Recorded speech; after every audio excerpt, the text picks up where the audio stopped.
Yo, what's going on, guys? Welcome back to a brand new video on the channel. Inside of today's video, we're going to be showing you guys some games with Lola up against AC Milan Qlash in a scrim we had yesterday. So of course this was like the first scrim that we actually had the chance to play Lola in, and of course with scrims always we're like testing stuff out. It's not like a true testament to like the team's skill or either team's skill. So just going to be showing you guys a few games. Of course there's like multiple games across the scrim, and there's a bunch of other stuff that going into it. So it's just really just showing you guys some gameplay with obviously 6 pros in the room to give you guys a good idea of how strong she is. So of course, as always, if you're looking to pick up anything in the shop, whether it's one of these skins or the Brawl Pass, make sure you're using a create code in the shop. That would be greatly appreciated. And without further ado, let's jump into today's video. All right, guys, so going off against well, in the first game up against AC Milan Qlash, literally this was the first game of the scrim, I believe. So both teams not truly knowing what the meta is like, so we kind of both got a little bit of an idea, both going Lola down the lane and both going like a Bell, Byron, Piper. Those are like the generic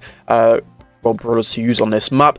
And I forgot to mention as well, like the bans for this scrim, I think both teams literally didn't ban anything. We banned like Shelly and Squeak. They didn't ban anything because especially when like a new brawler comes out, both like good teams normally just like to test out the meta. You obviously truly don't know the meta if like 4 brawlers are banned. So of course playing with like no bans, really trying to figure out what's good, what's not, and then you can kind of decide what brawlers and what meta you want to try and steer towards. Obviously you've got 2 bans, so you can really dictate that in competitive. See here, I'm kind of struggling against Byron lane. Byron's like a really good brawler on this map down the lane, especially once he gets his super. It only takes 3 shots to get super.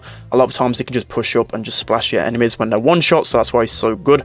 But I finally get my super here, and you'll be able to see like the true potential of Lola's super. That is just insane. That Byron just got absolutely shredded. It was just crazy how quickly he died. I didn't well, I knew how powerful that super was as soon as I got that connection onto Chaos. But you see here, he's doing a really good job. He's literally killing me basically every single time. So of course, like Lola in the right circumstances is going to be pretty OP.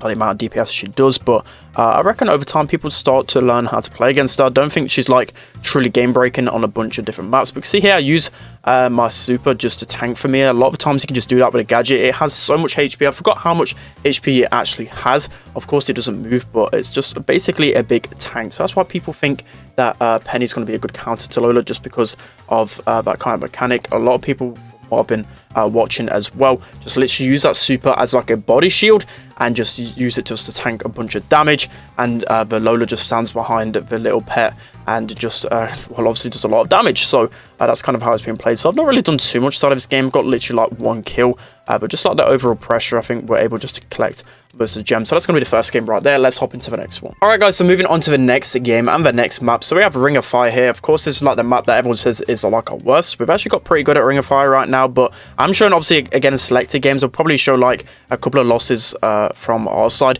just because a lot of this scrim was like really 50-50, especially with the new brawler in place. So they've got the same kind of idea here. They've got the Byron Lola. I automatically said that straight away on my video yesterday. Like, I felt like Byron Lola would be a really OP combo, so I did suggest to Drage to go Lou.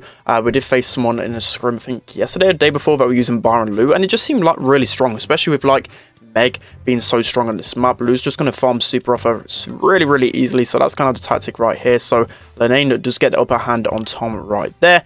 He has got his super, so I felt like Lola in this position, like Lenane was playing a really good Lola in this scrim, and multiple games I think we actually lost in Ring of Fire. It literally came from like Lenane like popping it off down the, one of the lanes, getting his super, and then it just feels really hard to get Lola out there. I remember multiple times, I can't remember whether it was this game or another game, where Lenane got into like grass on the right hand side. He would use his gadget just to tank for him, and it just felt like you couldn't kill Lola because obviously you don't have any like splash damage to try and go through the clone. So see here, we're doing a decent job. I'm just trying to keep healing Drage every now and then, just getting a couple of shots onto Meg because it's just really easy to get a super. So I'm going to try and use the splash. I think that was definitely overextended by me. Really didn't need to do that. Obviously, again, I could have just waited until Meg went out of her mech form, because she does use like all adverse effects when she gets out of her form, which I don't really like about it. Like a lot of times I'll splash Meg and she's malaised, and obviously she's not going to be healing for, well, she's going to be healing a lot less,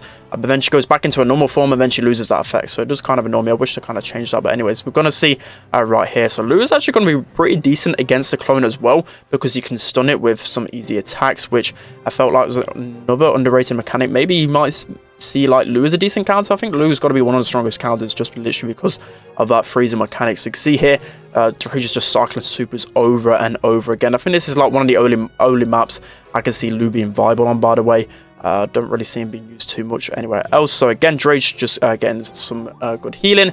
He's going to get some good freezing onto Lola. Just see how much HP he has. Like, it's taken 3 people to shoot at him, and he's still alive because of all the healing going on with Baron. So again, we're able to get a little bit of control. We're going to splash Yoshi, and we end up winning that one. So you can see Lola is just really good at getting pressure. Let's hop into the next game. Alright guys, so now going into the next game. So Sneaky Fields, this is like Qlash's best mode by far. So we thought we'd actually try like a wall break combo with Lola, of course. Like, it's going to be pretty hard against this composition. So you can see here, Lenane's just doing really well getting that mid pressure, just absolutely clapping me there. I can see Drage doing a good job on the Sandy, but Sandy's a really good counter to Stu. And like Rosa on this map, it's just really hard for a Colt to deal with. So again, we're like testing things out, seeing what brawlers work well with Lola. This is of course how scrims always go. We have multiple of these a day, so we have a lot of time to kind of practice and feel the meta, feel what comps work, feel what just have a feel for everything. So you can see here, just look how much tanking that super has. See Lenane straight away picking up the mechanics. This is what makes great players. They're able to adapt straight away. So always like Lenane is probably like one of the best pros for it. Like, it feels like every single time a new brawler comes out, he's like mastered it straight away. So Drage, you can see here popping off, doing really well down that left hand side. But they've got Sandy super. This is where things get scary. So both of them are getting really weak here. Just a Rosa. So it looks like we're going to have an opportunity to score. So I've got a lot of HP. That's it's another good thing about Lola. She has a lot of HP, a surprising amount of HP.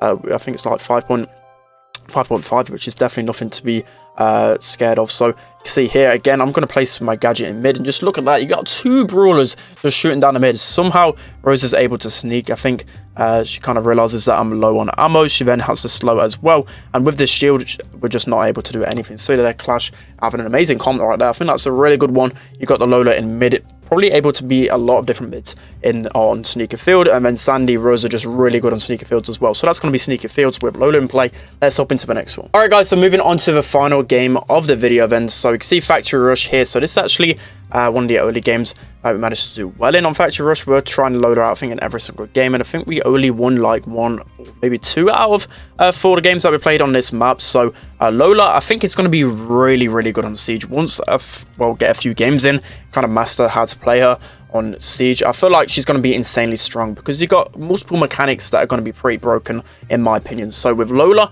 I think with her super, she's going to be absolutely insane on defense. Just imagine that clone with the shield, and just you got 2 different forms of DPS on that robot, and for example with like a Bell super, it just seems like insane defense. I imagine Lola's going to consist in a lot of different comps with the likes of Bell, which is going to be pretty insane. So fortunately Elgato cuts that bit out. So we've gone with a Mortis. We do like playing a lot of Mortis on this map, just because it's really good at collecting first bolt, and just really good against like multiple brawlers on this map. So you see a lot of people go like Bell, a lot of people go Rico. They're like some of Mortis's best brawlers to go off against. So Tom's doing a really good job on that left hand side. Drage going in there. Drage has really improved on the Mortis. You can see like he's been playing it a lot, and Drage is obviously one of the most mechanically skillful players in the world, and just when he gets like practice on multiple brawlers, he just becomes one of the best easily. So yeah, Drage actually becoming an insane Mortis. You love to see it. So anyways, going into the gameplay, we'll just stop hyping up Drage. But yeah, see Drage going in there. Another good thing about Lola, do kind of misplay here. So that's a really good play from Yoshi. So he kind of realizes that I want to go in there with my super and the amount of DPS that I can do. And alright guys, that's going to be it for today's video. Hope you enjoyed it. Unfortunately, my Gato just completely crashed at the end there, so they cut it off. Of course, we did win that game. We're in a really good position to win that one. But yeah, as I was saying, like Yoshi with that sprout wall did block me off, and he realized like the potential of my super with the gadget, like tanking all of that Ike incoming damage. You're tanking for the boss, and you've got 2 different forms of DPS.